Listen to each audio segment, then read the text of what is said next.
I realize my boss is toxic, what are the first steps I should take? How do you define a toxic boss? And how is that different from someone who's just tough or demanding? What if HR is friends with your boss or part of the problem?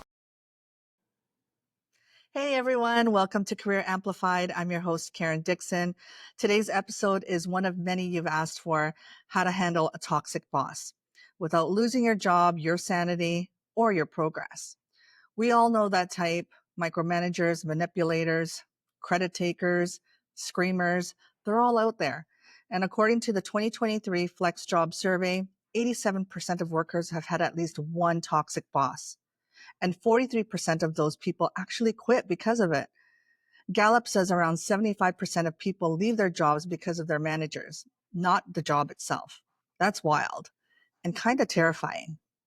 But today we're here to talk about survival, not surrender. I brought in someone I trust and deeply respect. And fun fact, she was actually my boss at 2 companies. Thankfully, not a toxic one. I'm really, really excited. She's a former head of HR with decades of HR and leadership experience and is now a full-time executive coach helping professionals navigate challenges like this. Please welcome Christine Greco. Thanks so much, Karen. It's great to be here. This topic is a hugely important topic: toxic bosses. It's so sad to say, but lots of people leave companies because of their boss, and that is not unusual. And a toxic boss is even worse. So I have so many people that come to me in my practice looking for support and practical, strategic ways of managing a toxic situation. Got it. Yeah. And thankfully, I've not left my last 2 jobs because of my boss, because you weren't toxic. So let's start with the basics. How do you define a toxic boss? And how is that different from someone who's just tough or demanding? Yeah. Listen, I look at it this way. There are some characteristics that you can use to define a tough boss and then a toxic boss. So if you think about a tough boss, they will challenge you. They'll set high standards. They're going to hold people accountable, but be fair. And they're going to give constructive feedback, and they're going to be professional and respectful. Now, a toxic boss, that's someone that is damaging people and cultures. They're going to use fear. They're going to take credit for other people's work, gaslighting, favoritism, and they are not respectful of you or your time. And in some ways, they create an unsafe atmosphere. Hmm. So why do these companies keep these kind of leaders around? Yeah, it's a really great question. And unfortunately, the answer is these are the leaders that sometimes get results, even with their behavior. And at some point, the cracks will show in their leadership, but not initially. And initially, they might even be praised for their amazing results. But over time, especially when you start to see turnover and turnover of high potential talent, you're going to then see morale start to collapse, and then it gets noticed. And then it becomes a situation of reputational risk and Right. legal issues. So that's unfortunately kind of how this unfolds. Okay. Well, let's talk about what to do then. So if I realize my boss is toxic, what are the first steps I should take, especially if I don't want to burn bridges? Yeah, I think the first thing you have to do is you have to kind of create a plan for yourself. And part of your plan is to understand that you need to start to document the examples and the situations where your boss has been, toxic towards you. And no one likes to do this, but the more that you keep it factual, the better it is. And that way, if things do eventually escalate, you have it well documented for a period of time. And the other thing is, you're maintaining your professionalism the entire time, but don't isolate yourself. You will find people inside the company that will be supportive to you. They're allies, whether they're peers, they might be leaders in other departments, or you can also go to human resources for support. Now, on that point, do you think it's, going to HR is always worth it? Yeah, it very much depends on the culture of your company. Okay. So in some instances, HR can be very proactive, very supportive, will, confidentially work with you on how to improve working relationships. Mhm. In other instances, HR teams might be performative and it will not necessarily serve you well going to them. It's just how it is and how your culture is. You're best to find a trusted individual that you can have confidential conversations with, and preferably outside of your company. Yeah, I was going to ask you if internal or external is better, but you've just answered that question. So that's great. What mistake do you think people make when dealing with toxic bosses? Hmm. I think one of the biggest things is, they wanna vent, and they venting. We all need to release frustration. That's absolutely, otherwise, you'll explode. But it's who and how you vent and what you're saying. So it's better to leave the venting outside of the workplace.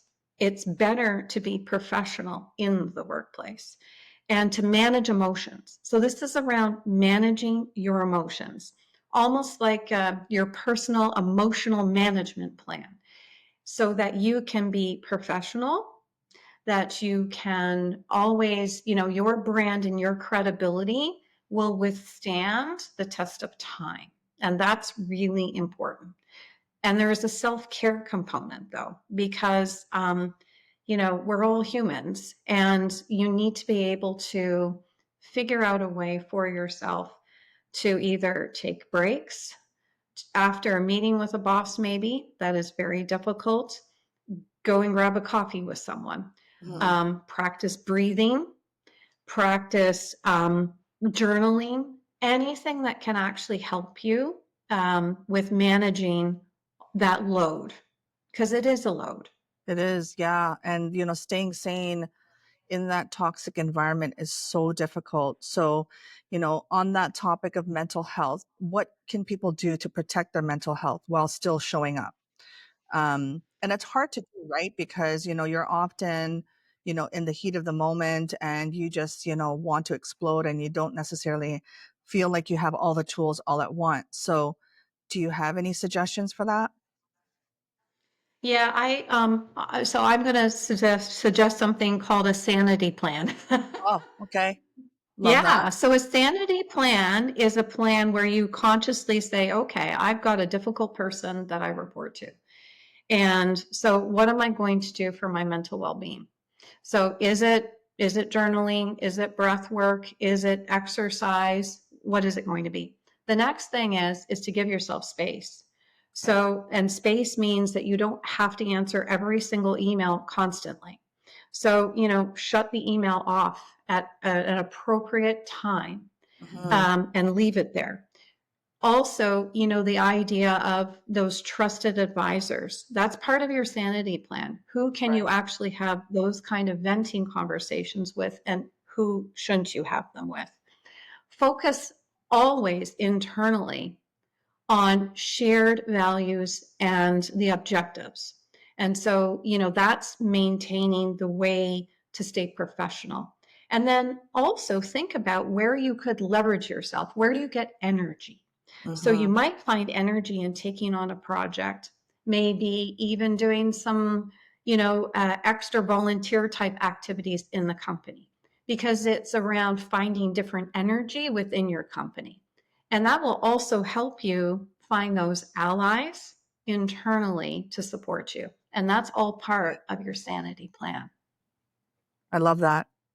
And, I know that you said, if preferable, talk to people externally versus internally, but let's just say that you do have a few allies inside work. How can you avoid letting it poison your other work relationships internally?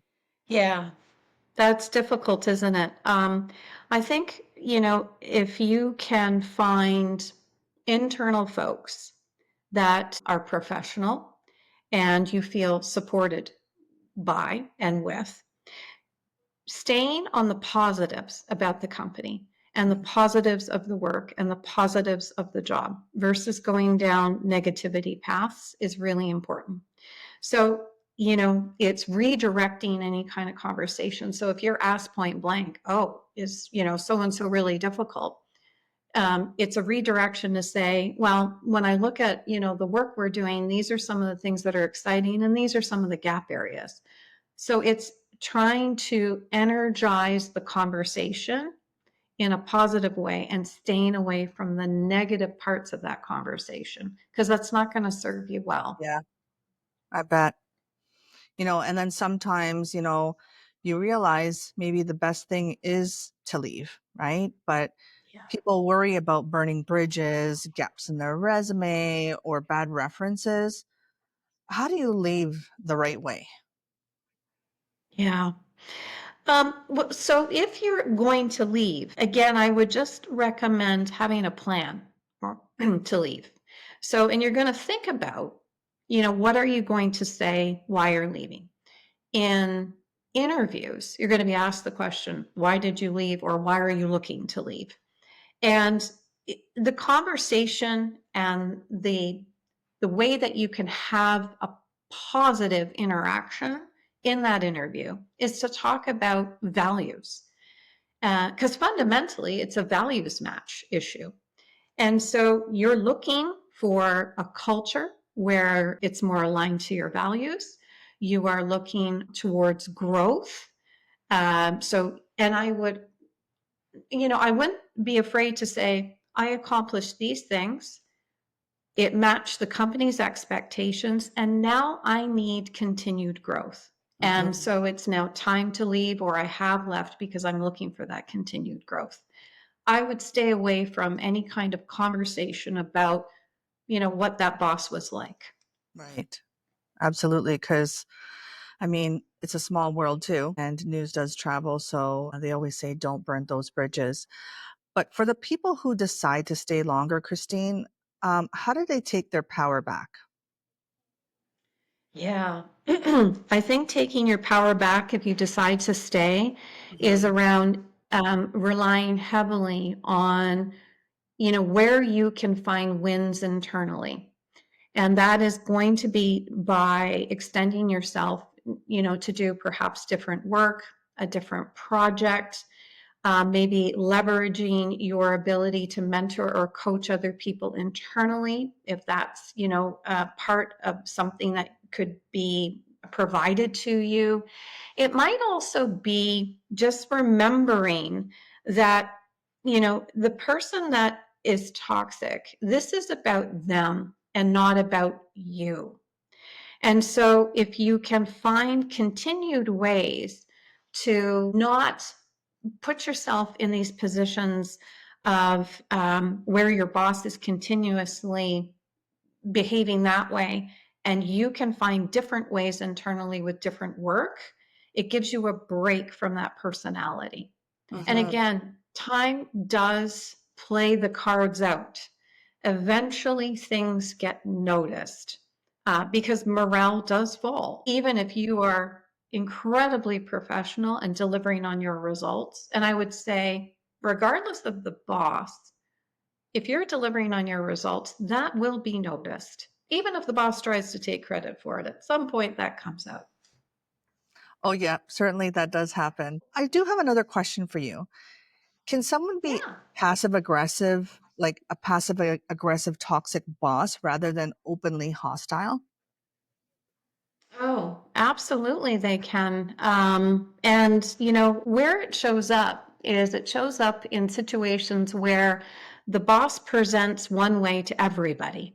Uh, you know, uh, is thanking the team, thanking the individuals, is, sort of saying best work ever. And then, in a one on one, they're completely different. Uh-huh. It is, you did not, you didn't do this, you missed this. I was really disappointed in you. I was expecting more. Like they use that kind of language, Uh-huh. and it's literally stripping you down to the bone. And so making you completely demoralized and wondering a second ago in a public audience, everybody was on pedestals. And then behind closed doors, everybody is now in the basement. Yeah. It's like a Dr. Jekyll and Mr. Hyde Mhm, mhm. personality. Yep. Absolutely. Absolutely. Okay. So And that I've seen that unfortunately with my clients that many of them have experienced that sort of Dr. Jekyll and Mr. Hyde personality. so that actually exists. Okay. It sort of reminds me of when, Yes. your parents, approach you after about a situation, but this is not the same thing. Um, all right. So then I have another question for you. So how do you know if your boss is just stressed or genuinely toxic? How do you know the difference? Yeah, I here's a really simple test. Okay. You have a one-on-one with your boss, and it's a tough meeting. It's absolutely tough. But you walk out of that meeting and you feel challenged, but you feel energized Hmm. because they were thoughtful, they were respectful, but they put something tough out on you. But you leave it kind of going, yeah, I think I can do this. I got this. Versus when you're in a meeting with a boss and you walk out of that meeting and you feel small, Hmm. no energy, and demoralized. It is actually fundamentally, you will feel the difference. Okay. Tough is, it's tough and it's maybe uncomfortable, Hmm. but energizing. Hmm. Versus toxic, small, anxious, demoted. Yeah. All of that. Because I know oftentimes, Christine, when you were my boss in two companies, there's times where you would feel stressed because you were feeling pressure from leadership and things that they wanted done or done yesterday. And Mhm. that's how I knew personally, now that I come to think of it, that's how I knew that you weren't a toxic boss. You gave me food for thought and you gave me information that would energize me. So that's a really solid example. Thanks for that. Yeah, What you're would you say welcome. are some red flags that I should never ignore when it comes to a boss, right? Like, is there anything that you would tell the audience and things that they should never ignore if they start seeing those signs, for example? Yeah, well, I mean, the extreme ones are, they absolutely behave one way in front of others and Right. completely the opposite. You can't ignore that. You can't ignore things like favoritism. Mm-hmm. That serves no one well. Yeah. Clearly, gaslighting. You can't ignore that. I mean, the big ones are shouting, screaming, misbehavior, but it's the subtler ones where you think you have the information, Mm-hmm. you think you've been communicated to, and then you find out the boss has kept a lot of the information. Okay. And you feel like you're sinking because you're missing so much. So, those are some really important signs that Yeah. I wouldn't ignore. I would start that documentation process and start Okay. writing that down, as well as looking for internal allies or support systems to recheck your thinking. Mm-hmm. Okay. Um, can a boss be considered toxic if they're good to some people, but not everybody? Yeah, I would say no. I think it's the responsibility of a leader to Yeah. create trust. And so they need to be authentic, Mm-hmm. empathetic, and professional with their whole team, not some members and not with others. Mm-hmm. I would think that's not an inclusive, best in class, safe environment for anyone. Because you never know, by the way, when Mm-hmm. you might go from the popular camp to the Yeah. not popular camp, Got it. right? Got it. Yeah. Okay, I got a really unique question for you. What if HR is friends with your boss or part of the problem? Yeah. Well, sometimes that can happen. In some companies, there is a way to see somebody else other than the HR person. Hmm. That's why they have whistleblowing lines or, ethics, internal ethics officers, or the ombudsman person kind of Mhm. roles. Those are all available to you if you feel that your HR leader, because of their friendship, is compromised, can't Yeah. see the toxicity. Because toxicity isn't often just the boss to one person, it's the whole team. Now, if the boss only has one direct report, okay, then it's within that realm, but often they have a broader reach. So, and that will show up. That will definitely show up. But yes, there is ways to do that. I think it's difficult for a person if there isn't an alternative person to speak to, if the boss Mhm. is really toxic Yeah. and HR is too close. And that's the challenge, right? And I guess this is what you can consider company politics, right? This is what you would consider to be a unique situation with regards to how you would have to Yes. manage those politics. I believe maybe people might ask, is it okay to take a leave of absence due to workplace toxicity? I guess that's the reason why some people take a stress leave because they feel like it's weighed heavy on them mentally.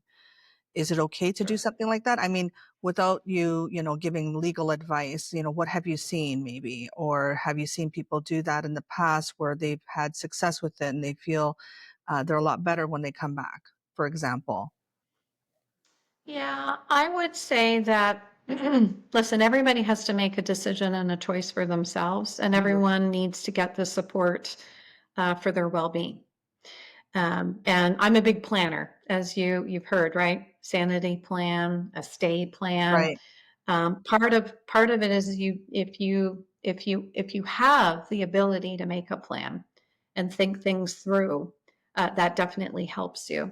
Sometimes, though, if your mental health is that compromised that you actually can't make a plan, I would say I'm not a healthcare professional, but I Mhm. would say it's at that point you should seek outside care from a medical professional on what's the best way to deal with your mental health issue of the moment so that you can make thoughtful plans that won't hurt you. Mhm. I think that is probably where it makes the most sense. Got it. Okay. I'm going to wrap up with some questions about like the recovery process and just moving on. So, how do I rebuild actually my confidence after being under a toxic leader? Are there things or best practices that you would suggest? Yeah. So building yourself back takes some energy and some Mhm. support. And I would recommend that you don't do that alone. I think you could absolutely rely on those allies maybe you had Mhm. from your former company where the toxic boss was to help remind you of what you actually did accomplish and the Right. successes you had. Because it's reminding yourself of what you actually were able to do. Mm. And pulling your performance appraisals, Mhm. looking at the awards or the bonuses you got, getting sound bites from those folks, asking those folks to be your reference, and spending a bit of time with them because they will do a great job of reminding you on what you actually did do, even in those circumstances. The other thing is to take back your own voice, Mhm. is to practice out loud. I know this sounds a little silly, but practice your strengths. Practice saying what you did, what you Yeah. accomplished, what you want to do, where you see yourself going. That all helps you gain confidence. The other thing, too, is find another trusted friend and practice interviewing. Yeah. I know a really good one on this actual podcast, which is you, because practicing out loud with someone and they can help redirect and they can help you with, believe it or not, word choices, which I know you know really well, Karen, is, what we say and how we say it is super important. And I would also practice things like journaling. Personally, Yeah. I would journal. I'm a I huge would believer also of that too. practice, Mhm. yeah, affirmations. So I'm a big person in affirmations. You know, you can repaint your picture every day of who you want to be, and you can restate yourself. And putting out a personal affirmation for yourself is a way to stay focused and clear the mind of other things. I love Those that. would be some of my recommendations. So that's great. And lastly, should I ever give feedback to a toxic boss after I've left? or or would that be burning the bridge? I would just put it this way. You know, this is about you and not them. So Uh, I would recommend actions that serve you and okay. serve your purpose and your values. And if it doesn't serve you, then I would let it go. Of Okay. That's great advice. Thank you so much. course. I really loved the advice that you've given, Christine. I think, um, when you think about, it's never a one fits all solution. Yeah. There's definitely different options out there, and I found this conversation with you so empowering. So, Christine, thank you so much for your experience, your calm and grounded advice. I really, really appreciate it. Wow, thank you so much for having me today. I really appreciate it. And, you know, for anybody out there with a toxic boss, just remember this isn't about you. This is really their issue. And what's most important is your well being and your ability to maintain your professional brand. Thank you. That's excellent. Well, we hope you enjoyed today's important topic. If this helped you, please subscribe, share this episode with someone that you know, and follow and subscribe to Career Amplified Official on YouTube, or follow us on Career Amplified on IG, TikTok, Facebook, or LinkedIn. Until next time, protect your peace, own your power, and advocate for your career.